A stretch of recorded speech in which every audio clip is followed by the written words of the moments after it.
dude, there was times where I'd be like just looking in the mirror, staring at myself in the eyes, telling myself how worthless I was, just all these horrible, nasty things. And then I walk away, like, what the heck was that? Then one night, I was staring myself in the mirror, telling me all these horrible things, running myself down. And then next thing I know, I wound up in a almond orchard with my 243 in my mouth, and I took the safety off, put my thumb on the trigger, and that trigger went from about 3 pounds to like 150 pounds. I couldn't pull it. I tried, I couldn't pull it, and I'm just crying. And so I went home and just like trying to analyze what the heck just happened. And then the day after that, I called my mom and I apologized. I said, "Hey, I owe you an apology." I said, I just been struggling with some stuff." I said, "I don't know what's going on, but I'll get it figured out." And she said, "Are you suicidal?" And I said, I didn't want to answer that question. And I Your just told mom her, said that? yeah. Golly. And so Straight to the point there. I- yeah.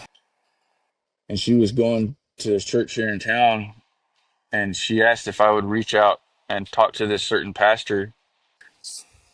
And I had one of those TV moments, okay, God, if you're really there, you know, this guy get back to me like right now.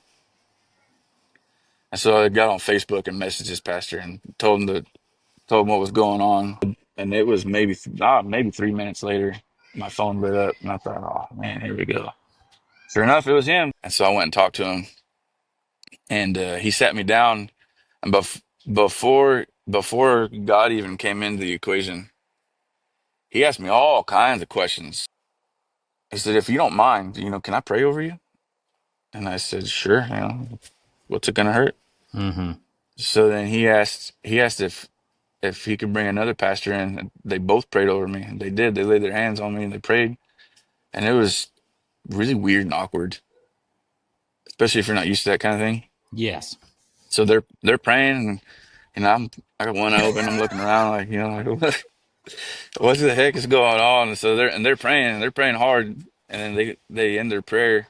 I walk out to my truck, and I sat down, and I'm thinking, and I was overcome with this just unexplainable sense of joy, and I started smiling, and that confused me even more Oh, for sure. because I'm a very analytical person.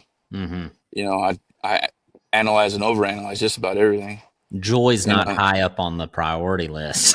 exactly. And Yeah. so, I'm telling myself like depression doesn't just go away like that.